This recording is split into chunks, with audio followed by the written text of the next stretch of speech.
गगन GS study point पर आप सभी का स्वागत है। उत्तर प्रदेश पुलिस भर्ती 2024 के एग्जाम के लिए हम लोग पढ़ रहे हैं टॉपिक वाइज जीके जीएस, जिसमें आज की क्लास में हम लोग पढ़ेंगे भारत की प्रमुख नदियों से कुछ महत्वपूर्ण प्रश्नों को, जो कि हमारे होने वाले यूपीपी के एग्जाम के लिए बहुत ही महत्वपूर्ण है। तो आप सभी लोग इस क्लास को ध्यान से देखिएगा और पसंद आए तो गगन जीएस स्टडी पॉइंट चैनल को लाइक शेयर सब्सक्राइब जरूर करिएगा। तो आइए शुरू करते हैं आज की क्लास।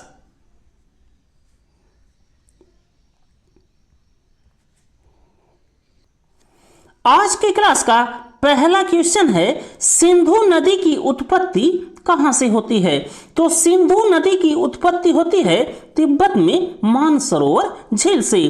तो इस क्वेश्चन के लिए राइट आंसर हो गया ऑप्शन नंबर बी, जो कि है मानसरोवर झील। बाकी दोस्तों आप लोग यहां से ध्यान रखिएगा कि सिंधु नदी की जो उत्पत्ति है वो होती है तिब्बत के मानसरोवर झील के पास बोखारचू ग्लेशियर से। और सिंधु नदी की कुल लंबाई है दोस्तों 2880 किलोमीटर, जिसमें जो भारत में सिंधु नदी का क्षेत्र है उसकी लंबाई है 709 किलोमीटर। तो सिंधु नदी की कुल लंबाई है 2880 किलोमीटर और भारत में जो सिंधु नदी का क्षेत्र फैला हुआ है उसकी लंबाई है दोस्तों 709 किलोमीटर। इसके बाद आप लोग ध्यान रखिएगा सिंधु नदी की सहायक नदियां। तो इसमें सबसे पहले आप लोग ध्यान रखिएगा left hand tributary of Sindhu नदी, अर्थात सिंधु नदी की बाएं हाथ की जो सहायक नदियां हैं उनका नाम। तो इसमें सबसे पहले आप लोग ध्यान रखिएगा झेलम, फिर चेनाब, फिर रावी, ब्यास, सतलुज और जस्कर। तो झेलम, चेनाब, रावी, ब्यास, सतलज और जस्कर ये हैं दोस्तों सिंधु नदी की बाएं हाथ की सहायक नदियां।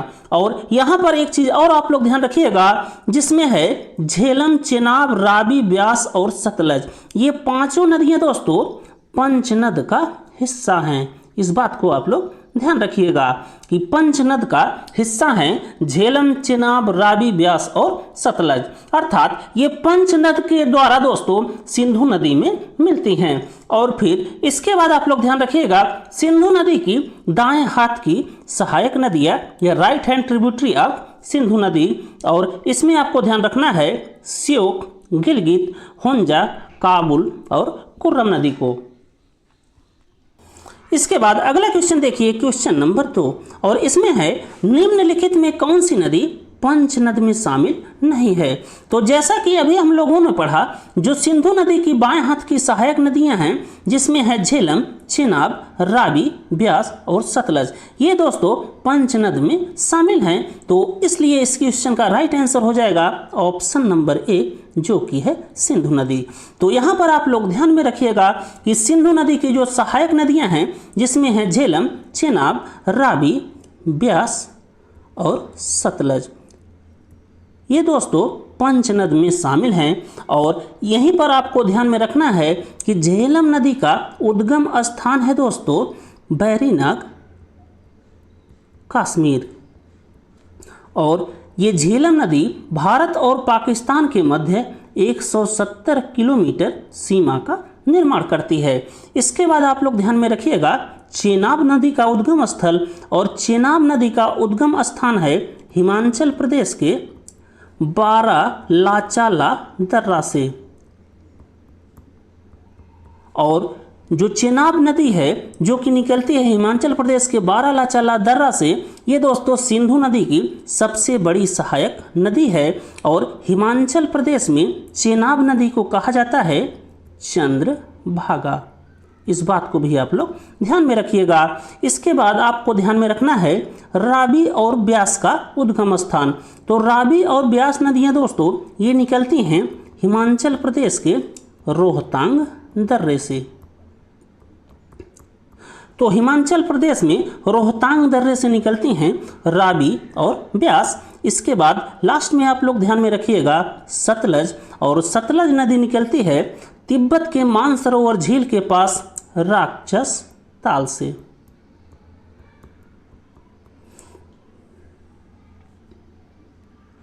इसके बाद अगला क्वेश्चन देखिए, क्वेश्चन नंबर 3, और इसमें है ब्रह्मपुत्र का उद्गम कहाँ से होता है। तो ब्रह्मपुत्र का उद्गम होता है दोस्तों चेमयोंगडुंग ग्लेशियर से, जो कि पड़ता है तिब्बत में। इसलिए इस क्वेश्चन का राइट आंसर हो जाएगा ऑप्शन नंबर ए, जो कि है चेमयोंगडुंग ग्लेशियर। बाकी दोस्तों बोखारचू ग्लेशियर से निकलती हैं सिंधु नदी, और ये दोनों ग्लेशियर पड़ता है दोस्तों तिब्बत में मानसरोवर झील के पास। इसके बाद अगला क्वेश्चन देखिए, क्वेश्चन नंबर 4, और इसमें है अरुणाचल प्रदेश में ब्रह्मपुत्र नदी को किस नाम से जाना जाता है। तो अरुणाचल प्रदेश में ब्रह्मपुत्र नदी को दिहांग के नाम से जाना जाता है। इसलिए इस क्वेश्चन का राइट आंसर हो जाएगा ऑप्शन नंबर डी, जो कि है दिहांग। बाकी आप लोग यहीं पर ध्यान में रखिएगा कि तिब्बत में ब्रह्मपुत्र नदी का नाम है दोस्तों सांगपो, और बांग्लादेश में ब्रह्मपुत्र नदी को कहा जाता है जमुना। तो ब्रह्मपुत्र नदी को अरुणाचल प्रदेश में कहा जाता है दिहांग, तिब्बत में ब्रह्मपुत्र को कहा जाता है सांगपो, और बांग्लादेश में ब्रह्मपुत्र नदी का नाम है जमुना। और जो तिस्ता है दोस्तों, और लोहित और सुबनसिरी, ये सभी दोस्तों ब्रह्मपुत्र की सहायक नदियां हैं। इनका भी नाम आप लोग ध्यान में रखिएगा।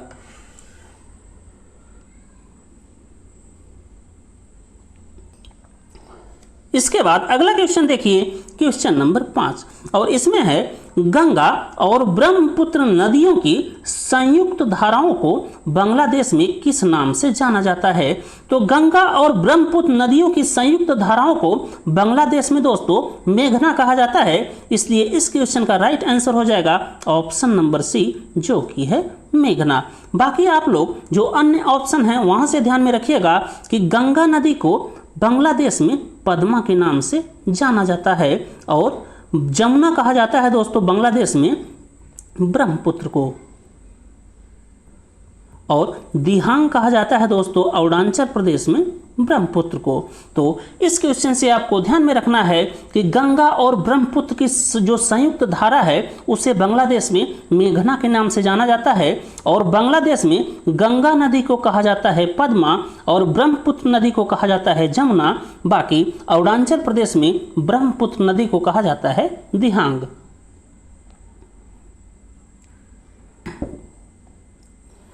इसके बाद अगला क्वेश्चन देखिए, क्वेश्चन नंबर 6, और इसमें है दुनिया का सबसे बड़ा नदी द्वीप या रिवर आइलैंड किस नदी पर स्थित है। तो इस क्वेश्चन के लिए राइट आंसर हो जाएगा ऑप्शन नंबर ए, जो कि है ब्रह्मपुत्र। तो यहाँ पर आप लोग ध्यान में रखिएगा, दुनिया का सबसे बड़ा नदी द्वीप या रिवर आइलैंड ये स्थित है दोस्तों ब्रह्मपुत्र नदी पर, और ये है असम राज्य में, जिसका नाम है दोस्तों माजुली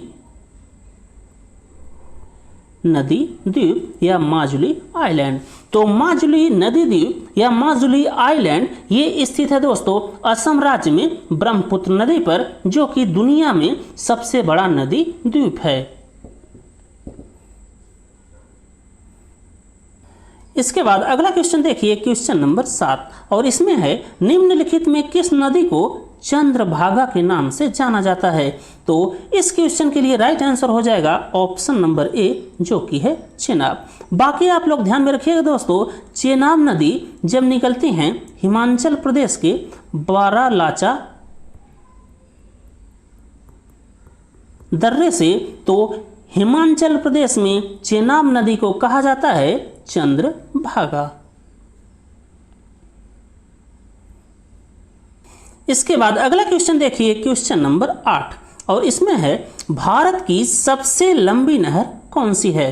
तो भारत की सबसे लंबी नहर का नाम है दोस्तों इंदिरा गांधी नहर, जो कि है ऑप्शन नंबर बी में, और इंदिरा गांधी नहर की कुल लंबाई है 470 किलोमीटर, और ये इंदिरा गांधी नहर ये निकली है दोस्तों पंजाब में, जहां पर सतलज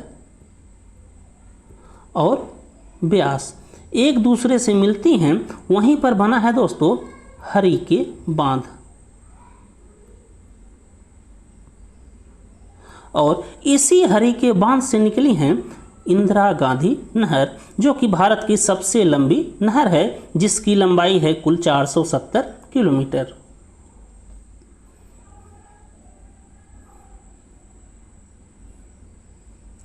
इसके बाद अगला क्वेश्चन देखिए, क्वेश्चन नंबर 9, और इसमें है सतलज नदी किस दर्रे से भारत में प्रवेश करती हैं? तो सतलज नदी सिपकीला दर्रे से भारत में प्रवेश करती हैं, जो कि है हिमाचल प्रदेश में। तो इसलिए इस क्वेश्चन का राइट आंसर हो जाएगा ऑप्शन नंबर बी, जो कि है सिपकीला दर्रा। इसके बाद अगला क्वेश्चन देखिए, क्वेश्चन नंबर 10, और इसमें है कुमाऊं हिमालय किन दो नदियों के मध्य स्थित है? तो कुमाऊं हिमालय सिंधु और तीस्ता नदी के मध्य स्थित है, इसलिए इस क्वेश्चन का राइट आंसर हो जाएगा ऑप्शन नंबर बी, जो कि है सिंधु और तीस्ता।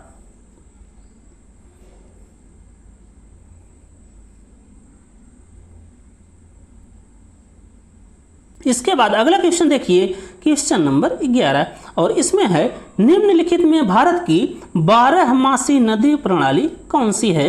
तो हिमालय से निकलने वाली नदियों को दोस्तों 12मासी नदी कहा जाता है, इसलिए इस क्वेश्चन का राइट आंसर हो जाएगा ऑप्शन नंबर बी, जो कि है सिंधु नदी। तो यहाँ पर आप लोग ध्यान में रखिएगा कि हिमालय से जो नदियाँ निकलती हैं उन्हें 12मासी नदी प्रणाली कहा जाता है, जैसे हो गया सिंधु, ब्रह्मपुत्र और गंगा नदी। इसके बाद अगला क्वेश्चन देखिए, क्वेश्चन नंबर 12, और इसमें है निम्न में भागीरथी नदी का उद्गम स्थल क्या है? तो इस क्वेश्चन के लिए राइट आंसर हो जाएगा ऑप्शन नंबर ए, जो कि है गंगोत्री। तो यहाँ पर आप लोग ध्यान में रखिएगा कि उत्तराखंड के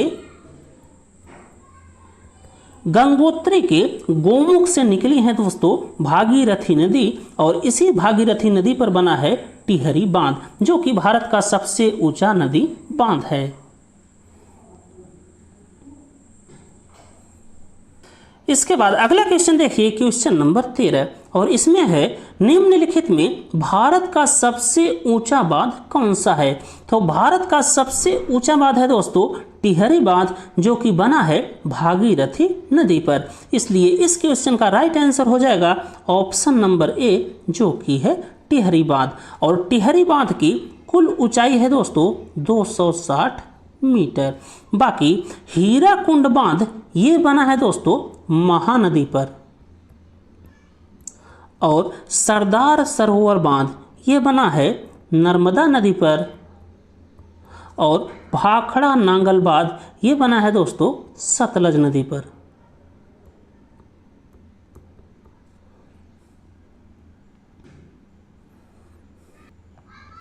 इसके बाद अगला क्वेश्चन देखिए, क्वेश्चन नंबर 14, और इसमें है फरक्का बांध या फरक्का बैराज निम्नलिखित में किस नदी पर स्थित है? तो फरक्का बांध ये स्थित है दोस्तों गंगा नदी पर पश्चिम बंगाल में। तो इस क्वेश्चन के लिए राइट आंसर हो जाएगा ऑप्शन नंबर ए, जो कि है गंगा नदी।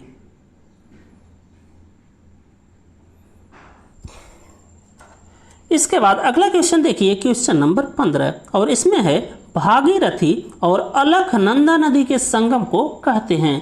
तो भागीरथी और अलकनंदा नदी के संगम को कहा जाता है देवप्रयाग, जो कि है ऑप्शन नंबर बी में। और इस देवप्रयाग के बाद दोस्तों भागीरथी का नाम पड़ जाता है गंगा नदी, इस बात को आप लोग ध्यान में रखिएगा।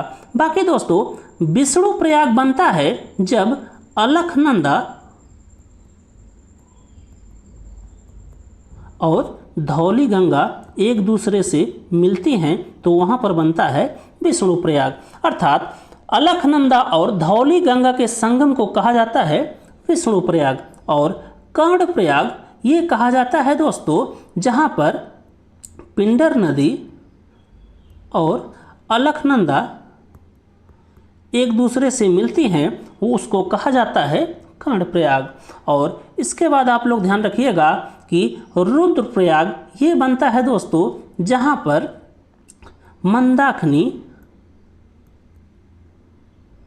और अलकनंदा एक दूसरे से मिलती हैं, वहाँ पर बनता है रुद्रप्रयाग। तो देवप्रयाग ये बनता है दोस्तों जहाँ पर भागीरथी और अलकनंदा एक दूसरे से मिलती हैं, अर्थात जहाँ पर भागीरथी और अलकनंदा का संगम होता है उसको कहा जाता है देवप्रयाग, और जहाँ पर अलकनंदा और धौली गंगा का संगम है उसे कहा जाता है दोस्तों विष्णुप्रयाग, और जहाँ पर पिंडर नदी और अलकनंदा का संगम है उसे कहा जाता है कर्णप्रयाग, और जहाँ पर मंदाकिनी और अलकनंदा का संगम है उसे कहा जाता है रुद्रप्रयाग। इसके बाद अगला क्वेश्चन देखिए, क्वेश्चन नंबर 16, और इसमें है निम्नलिखित में कौन गंगा नदी की सहायक नदी है। तो यहाँ पर दोस्तों यमुना, सोन और गोमती सभी दोस्तों गंगा नदी की सहायक नदी हैं, इसलिए इस क्वेश्चन का राइट आंसर हो जाएगा ऑप्शन नंबर सी, जो कि है उपरोक्त सभी। और यहीं पर आप लोग ध्यान में रखिएगा कि 2008 में गंगा नदी को राष्ट्रीय नदी घोषित किया गया, और गंगा नदी के किनारे बसा सबसे बड़ा शहर है दोस्तों कानपुर। इस बात को भी आप लोग ध्यान में रखिएगा। इसके बाद अगला क्वेश्चन देखिए, क्वेश्चन नंबर 17, और इसमें है दक्षिण भारत की सबसे लंबी नदी कौन सी है। तो दक्षिण भारत की सबसे लंबी नदी का नाम है दोस्तों गोदावरी, जो कि है ऑप्शन नंबर ए में, और गोदावरी नदी का उद्गम स्थान है दोस्तों त्र्यंबकेश्वर, नासिक, और नर्मदा नदी का उद्गम स्थान है दोस्तों अमरकंटक, जो कि पड़ता है एमपी में, और कृष्णा नदी का जो उद्गम स्थान है वो है दोस्तों महाबलेश्वर, जो कि पड़ता है महाराष्ट्र में, और महानदी का उद्गम स्थान है छत्तीसगढ़ के सिहवा पहाड़ी से। तो यहाँ पर आप लोगों को ध्यान में रखना है कि दक्षिण भारत की सबसे लंबी नदी है गोदावरी, जिसका उद्गम स्थान है त्र्यंबकेश्वर, जो कि है नासिक में, और नर्मदा नदी का उद्गम स्थान है दोस्तों अमरकंटक, जो कि है मध्य प्रदेश में, और कृष्णा नदी की जो उद्गम स्थान है वो है महाबलेश्वर, जो कि पड़ता है महाराष्ट्र में, और महानदी का उद्गम स्थान है सिहवा पहाड़ी, जो कि पड़ती है छत्तीसगढ़ में। इसके बाद अगला क्वेश्चन देखिए, क्वेश्चन नंबर 18, और इसमें है निम्नलिखित में कौन सी नदी कृष्णा की सहायक नदी नहीं है। तो इस क्वेश्चन के लिए राइट आंसर हो जाएगा ऑप्शन नंबर डी, जो कि है वर्धा नदी, क्योंकि दोस्तों वर्धा नदी गोदावरी की सहायक नदी है।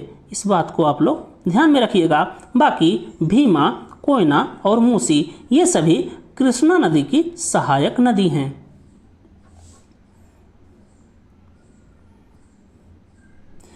इसके बाद अगला क्वेश्चन देखिए, क्वेश्चन नंबर 19, और इसमें है निम्नलिखित में कौन सी नदी मैकाल श्रेणी से निकलती है।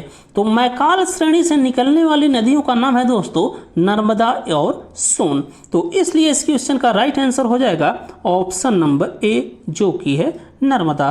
तो यहाँ पर आप लोग ध्यान में रखिएगा कि मैकाल श्रेणी से जो नदियाँ निकलती हैं उनका नाम है नर्मदा और सोन।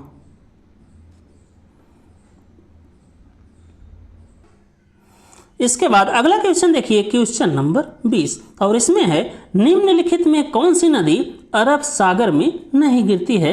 तो इस क्वेश्चन के लिए राइट आंसर हो जाएगा ऑप्शन नंबर डी, जो कि है गंगा नदी। ये गंगा नदी जाकर गिरती है दोस्तों बे ऑफ बंगाल या बंगाल की खाड़ी में। बाकी सिंधु नदी, नर्मदा नदी और ताप्ती नदी ये सभी जाकर गिरती हैं अरब सागर में। इस बात का आप लोग ध्यान में रखिएगा। बस दोस्तों इस क्लास में बस इतना ही। अगर आपको यह क्लास अच्छी लगी हो तो आप सभी लोग गगन जीएस स्टडी पॉइंट चैनल को लाइक कीजिए, शेयर कीजिए, सब्सक्राइब कीजिए। थैंक यू दोस्तों, जय हिंद।